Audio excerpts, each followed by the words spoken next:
One of the things that we come across in Nostra a lot when we're taking on new customers is the basics provide an awful lot of security, and so many companies out there don't actually have the basics done. Like, we add about 50 new customers a year. The majority of those don't have patching the servers up to date. They haven't looked at their firewall and how it's set up in years. Some of them don't have antivirus on all their machines. They will have old versions of Windows, so Windows XP or Windows 7 at this point. They'll have old servers running.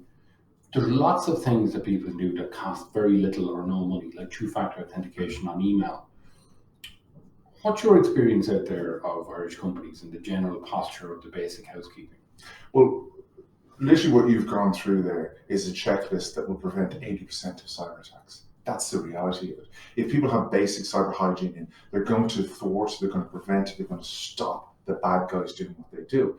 Because every breach I've ever come across, every breach I've ever investigated, the genesis of it was either the lack of or failure of a control, if those controls weren't in place. And if we're making it easy for the bad guys by not patching, by not having strong passwords, by not having multi-factor authentication, there's almost a technical social responsibility on everybody within the community, as users, as business people, as people who create technology, to make sure that you're baking in security and using it all the time.